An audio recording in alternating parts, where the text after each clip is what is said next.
Hey there guys, it's Metro, and today we're back with another video, and this time we're taking a look at Trial of Valor on the 7.1 PTR.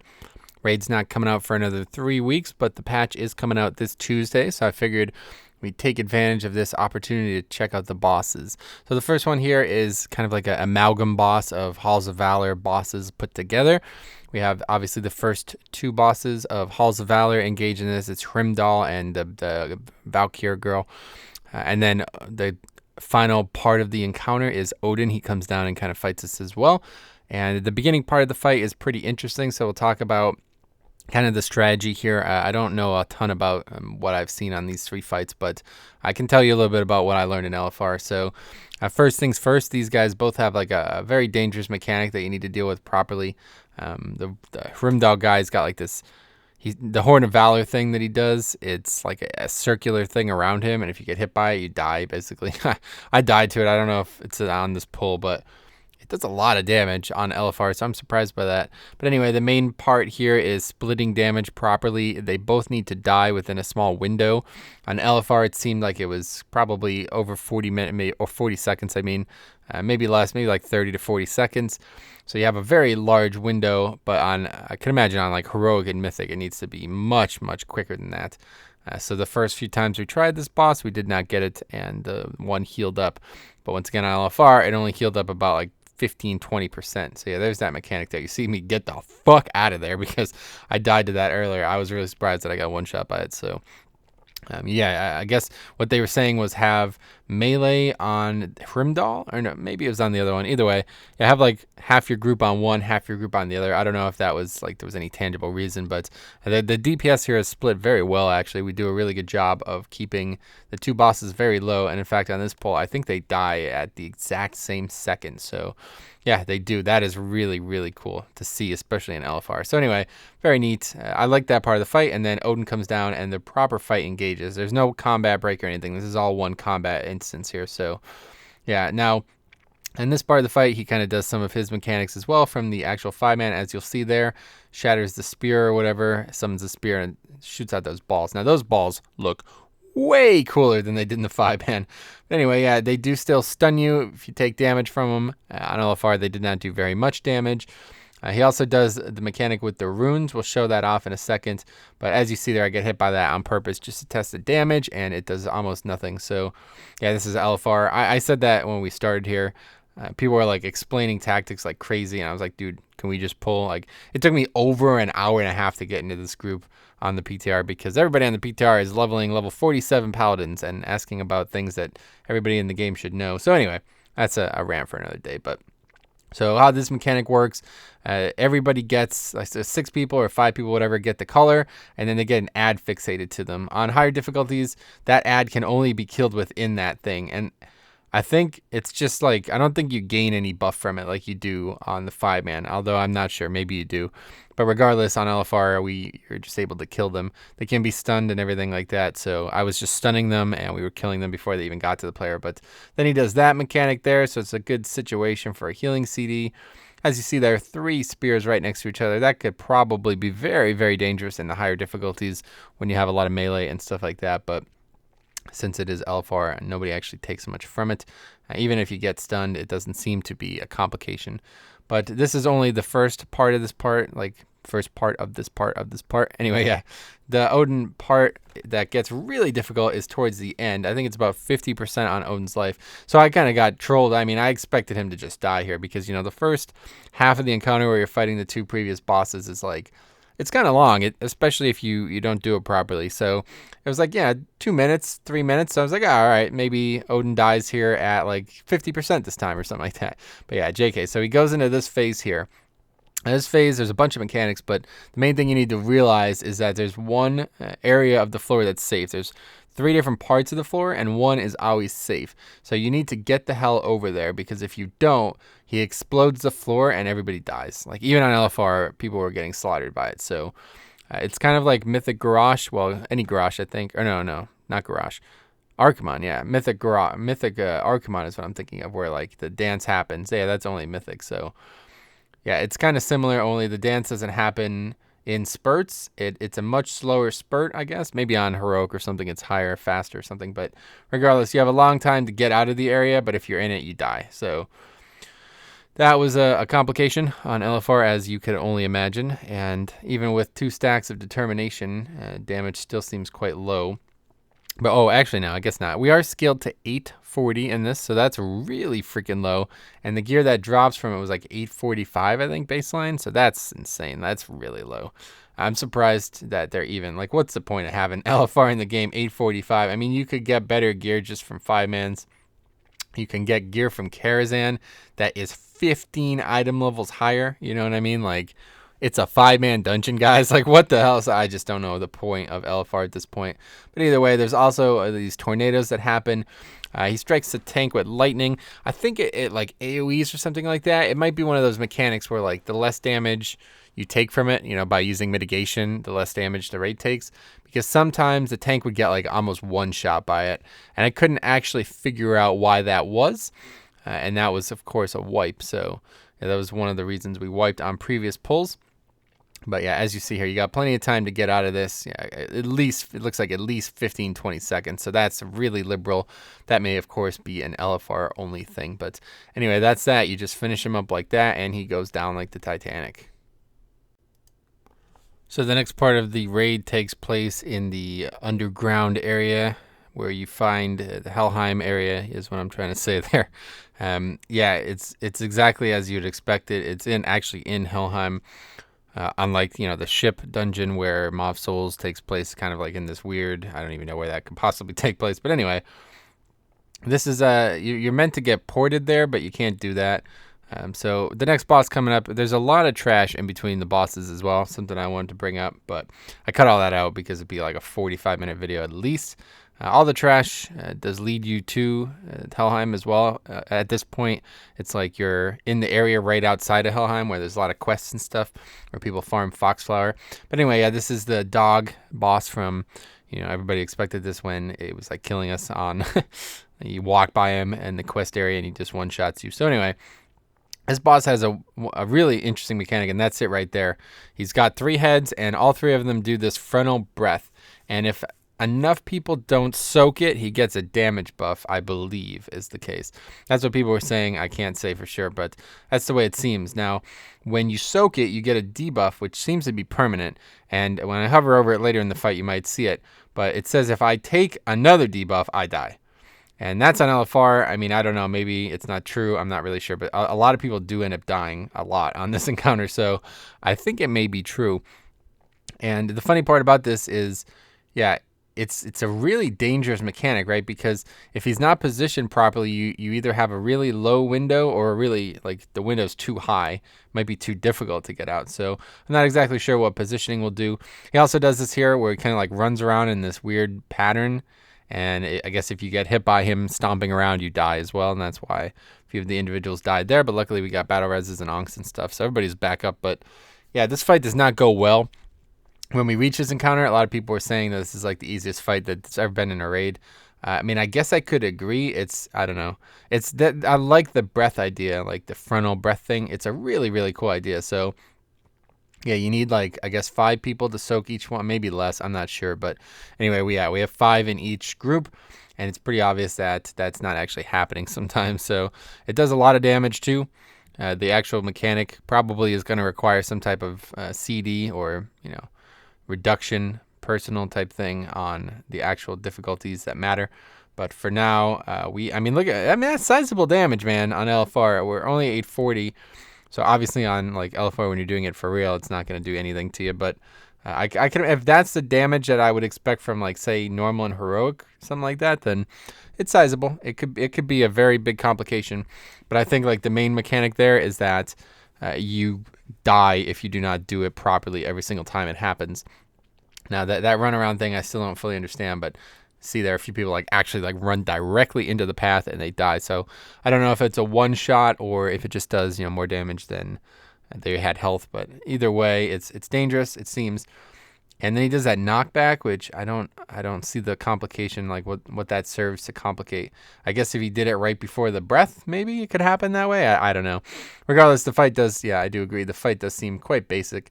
This mechanic, though, I really like. I think this is a really cool, unique, like innovative encounter mechanic that we haven't really seen too much of. Kind of reminds me a little bit about the beams on Darumu. It's kind of like a watered down version of that, but this is a little bit more impactful. Of course, like I said, if you take the wrong one, apparently you die. So we'll see here. I think people start like getting their ass kicked now. Yeah, so there's like only one person in the red one. Yeah, I don't know. The guy dies there. I'm not sure. It's hard to tell on LFR.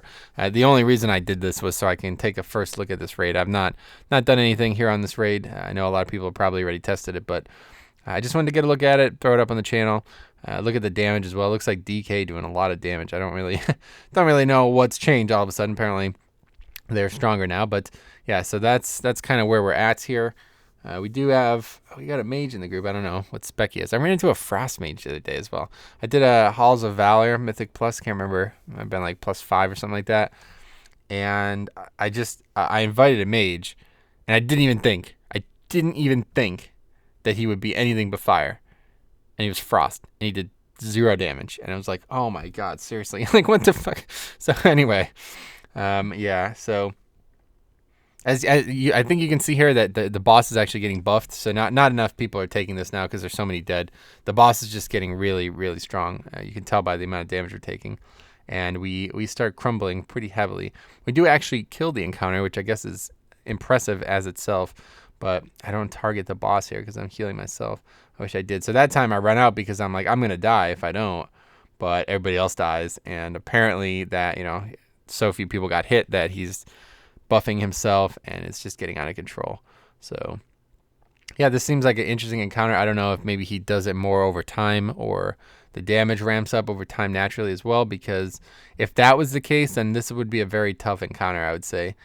Like if you constantly have to take that damage and it gets worse over time, it's going to make healing and actual CDs very, very difficult. So at one point the guy's like, as long as Metro doesn't die, we're fine. And for some reason, I don't even know why, but I pop wings. I think we get wings up here. Yeah, wings. Come on, wings is up. Use it. It's not up. Maybe it is. I should be using it. Oh no, it's just up now. So now I use it, and I think I die from something. But anyway, yeah, I take this last hit here, and that's GG. So rip. I mean that's like 75% of my health, right? So that's a lot of damage, I suppose, but. Anyway, it's a pretty cool encounter. I like it a lot. Honestly, I like all 3 of these encounters. I think they're really unique. I think the mechanics they have, at least on LFR, are pretty cool. They're pretty well designed visually as well. This boss is fucking amazing as well. So we do not kill this boss. I wiped 7 times to this boss, okay? I'm going to show you 2 of the pulls that I think are a little bit more representative. There's really not, we don't get very far. I don't know what actually happens on this encounter, but I just want to show you the basics, the start to finish, I guess, that I do have recorded. So yeah, there's the pull, and there's a few mechanics that happen immediately. It's just like the actual dungeon encounter in that she does this green, you see that those 3 debuffs that went out? Yeah, they do the damage. It's the exact same mechanic, only there's 3 of them. You just got to move out of it, otherwise you get knocked around. And then there's this like purple thing. You see it, it's like following a few people. It's fucking raping them. I have no idea what's going on here. It seems really intermittent, or like not even like hit or miss really. Like sometimes we pull it and people just, like 5 people die. Other times we pull it and nobody dies. So I can't tell. Another time we pulled it, the tank got knocked into the water and then died, because once you're in the water, you take like a ton of damage apparently. So there's the knockback there. I showed that off. But yeah, there's once again 3. It's pretty consistent, so you're going to have to dispel pretty frequently, at least. I mean, this is only LFR. I don't know if the ante gets upped on higher or different difficulties, but yeah, so this is like phase 1. She also has like this breath that you saw there, and there's spawns these little globs. There's like a long channel on these globs. I don't know if you don't kill them in time, I guess. They probably manifest into something that would kill your raid. That's the only thing I could assume. I haven't seen it firsthand. And then there's like a brown outline. I don't know if you're going to see it, but there's like a brownish, like it's kind of like a dust outline. I think it's like a tentacle comes up and slaps the ground. So you need to obviously move away from that, I think is probably all there is. So there's those purple circles. They're just like following people. And I don't really know. I don't really know how it works. The only thing I could think of is like the purple has to meet the green, maybe. You think that could be it? That would actually be pretty interesting if that is the case. That might actually be the case. That's kind of like I got a glimpse of that from that previous. So these people are getting hit by it are actually like, that's why people are dead, because those people didn't have anywhere to take it. I don't know though, maybe not. Either way, the next part of the fight is really freaking cool. This is like, I was just telling Sai about this. This is amazing. I love this design encounter, like how epic it feels. He asked me like how the lore felt, and I said I really can't discern. Like I didn't learn much about what's actually happening here lore wise. I don't really understand why we're killing Helia, like why all of a sudden we've gone in here when we're like the Emerald Nightmare is such a pressing threat. But regardless, we are doing it, so she is not going to be fucking happy about it, right? I mean, think about it. When you kill the devil, I don't think the devil's going to be too satisfied. So there's a bunch of tentacles around the room. Now, I don't know exactly what they are for, but people said earlier that if you kill them, we'll take less damage from these things. But look at that shit, man. She's just fucking sending ships at us. How cool is that? Is a really freaking cool, like, conceptual design. And then there's a big ad that comes out on each side of the room. So all I can tell from this is where we wipe every single time. All I can tell from this is these big ads need to die pretty quick. They all have, both of them have like a pretty dangerous mechanic, and it's hard to tell exactly why or where they're dangerous, but there's these tentacles here that may or may not influence the damage that the ships that she's sending out are doing. And then the waves like get stronger and stronger and faster. So eventually you can't stay down at the middle here. So that's what makes me think that the tentacles are important. Like if you burst them down, maybe you get more value out of it. But here's the waves are coming very rapidly now. So what we need to be doing is moving up the path there. You see those stairs there? You can move up the top there, and then the waves will just go right underneath you. But for some reason now there's also all these ads coming out, and I really don't understand that either. But it seems like they put down this like green globbledyglook on the ground when they either die or maybe not. Maybe they just drop it constantly. Once again, hard to discern, but I think either way, it's obviously you need to kill everything as quick as possible. And I'm not really sure if this is just overtuned or if we were missing a fundamental part of the encounter, but yeah, this is really the best attempt that we get. The next one I'm going to show you is just more of the same. We can't get any farther. I spent over an hour and a half waiting to get into this queue. I was spamming people like, I'm telling you right now, guys, the amount of non-110s on the PTR is fucking pathetic. It's really bizarre. I don't know why Blizzard allows it.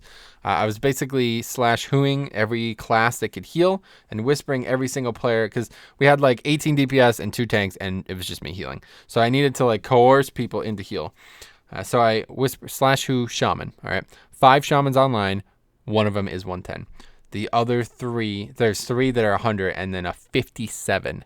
And it's like, what? And then there's like Paladin, /Paladin, 110, or like 2 110s, one other besides me, and then a 100 and like a 38 or something like that. And I whisper all of them. I don't even realize what the levels are. And the 38's like, wow, how are you so high level? I was like, what the fuck did you just say to me? You know what I mean? Like, unreal. That kind of shit just really gets on my nerves on the PTR, because people are allowed to play this shit like it's like a free World of Warcraft. Why are they allowed to do that? The PTR is you're supposed to be on there to test. Like, what is the benefit of having a fucking level 37 Paladin? And then another guy, he's like, hey, how do you get the... So there's that dust there. You see the tentacles about to slap me? Do I let it hit me? No, I move out of it right at the last second, but it does come down. You see it there visually.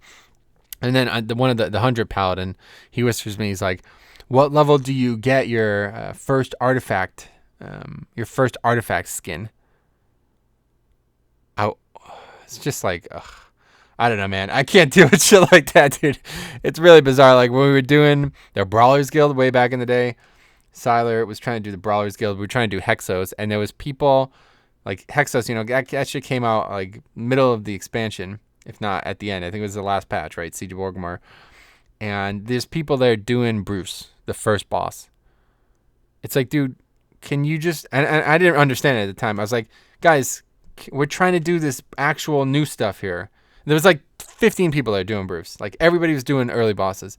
And I was like, dude, can you guys please just go do this on live and then transfer your characters over? Because there was like 15 bosses that they were going to have to do before they got to the new ones. So I was like, guys, I was trying to be realistic. I was like, guys, can you please just go do this on live and then transfer the character over? Like, why are you doing this on the PTR?